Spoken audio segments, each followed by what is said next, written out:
So whenever we describe a charge, we actually describe them with their properties, right? So let's say here we have a charge called a positive charge, right? And there's another charge which is called a negative charge. Now we all know that these are just opposite of each other. So this fellow is a positive one, and this one is the negative one. And we all know that they actually got attracted with each other, so they actually show attraction.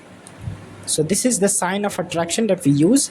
So basically positive charge has an emerging electric field lines, and the negative charge has an going electric field lines towards the negative charge, right? So in this case we show attraction, right?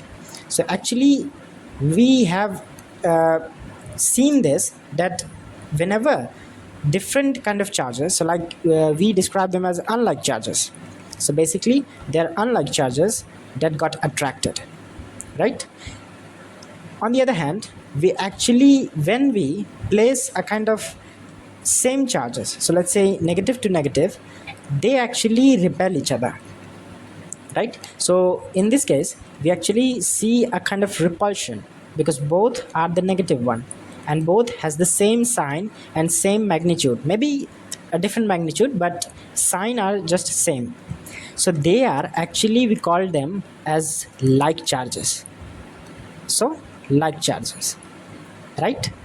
So these properties shows that how charges interact with each other.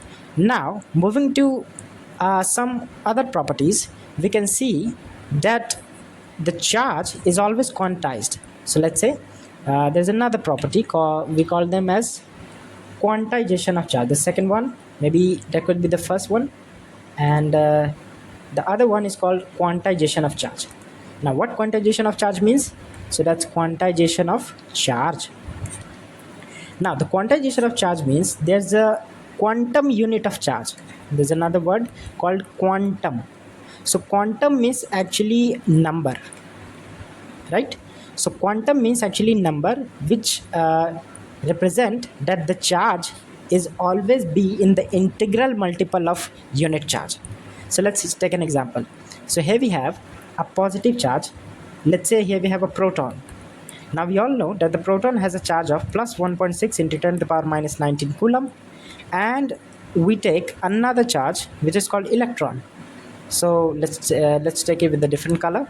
So let's erase it, and here is another charge called electron. Now as well as electron has same magnitude of charge, but actually different and opposite direction. So it's actually minus 1.6 into 10 to the power minus 19 coulomb. Now the coulomb is just the unit of charge. Now we all know that the magnitude of charge on a proton is actually equal to the magnitude of charge on an electron, which is basically 1.6 into 10 to the power minus 19 coulomb. Now we have allotted them as the smallest unit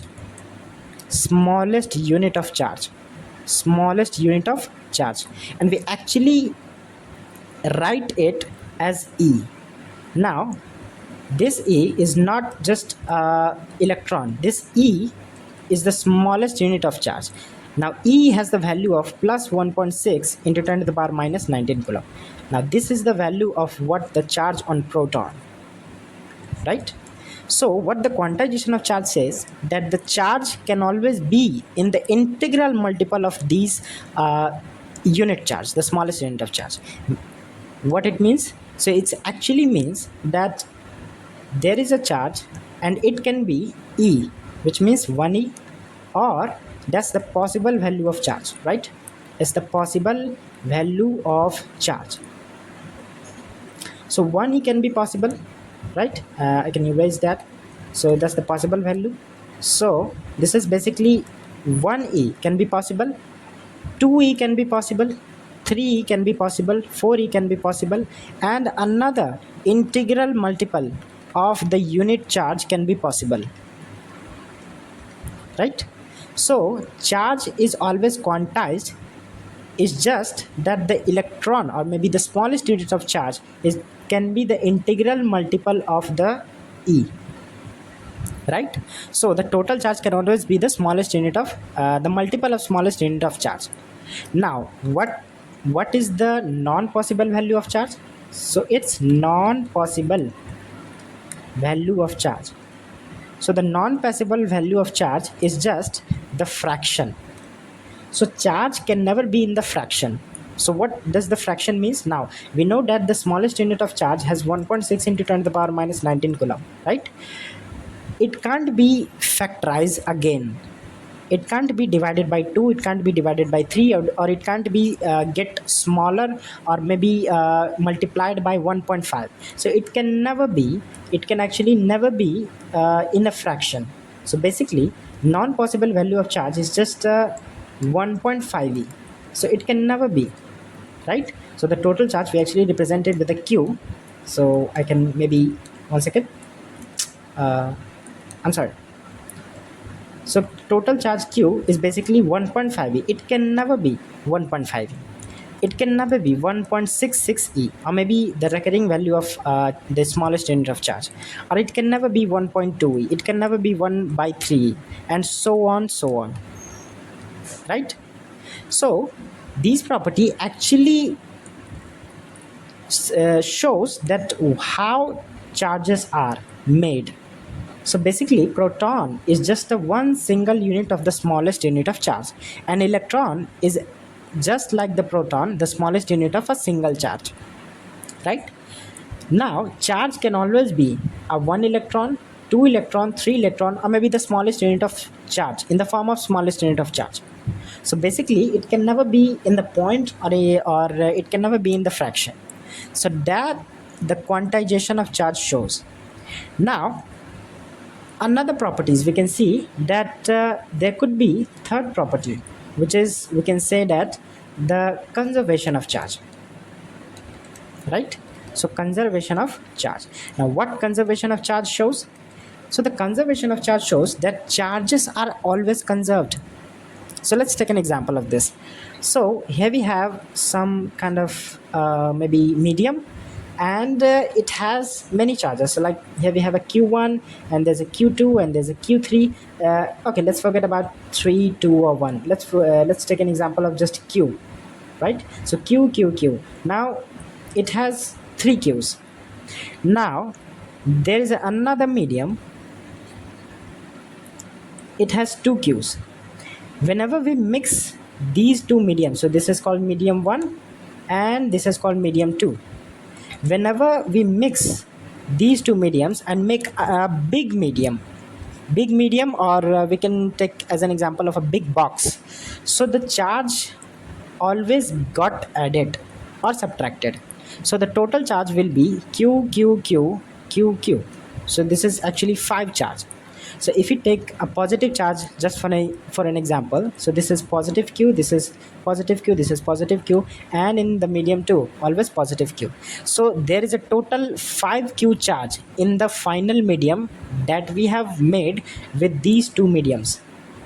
So this is what shows the conservation of charge, that charge can neither be created or nor destroyed, but it can only transform from one medium to another medium, or we can say that in the one form to another form. So basically we can say that in the conservation of charge, there's a point called charge can neither be created nor destroyed, right? So I'm sorry, it's once again, nor be once again, oh, I got this, that's my bad actually. So basically neither be created and nor be destroyed. So nor be destroyed, right? So this actually shows that charge can neither be created and nor be destroyed, which means that if we have a kind of specific amount of charges, we can add them actually, right? So we can write it as it can only transform it from one medium to another medium, right? So this is what conservation of charge shows. Now, do you get this? That how the properties of charges actually represent how the charges is. So the first in the first example, we have seen that the charges of different types actually attract each other. So that shows that how charges interact with each other. And the charges with the same sign, which is let's take an example of negative negative, or maybe we can take a positive or positive, they also actually repel each other. So this will also show a repulsion. Now the another property, which is called the quantization of charge. Now quantum means number, which actually shows that the charge can always be the integral multiple of the smallest unit of charge. So the smallest unit of charge is just the charge on a proton, or maybe the charge on the electron, but the relative charges are just different. Now in the previous section, or in the previous lecture, we have seen that the relative charges of proton is +1 and the relative charge for the electron is -1.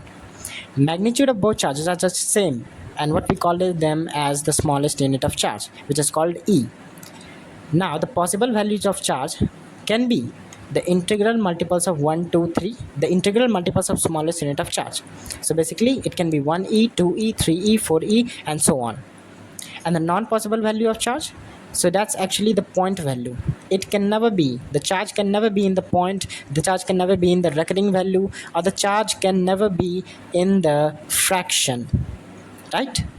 And there's another property that we have seen, that the conservation of charge. So that actually shows that how charges are conserved, right? So basically conservation of charge just show that charge can neither be created nor be destroyed, but actually it can transform from one medium to another medium. Okay, you got this.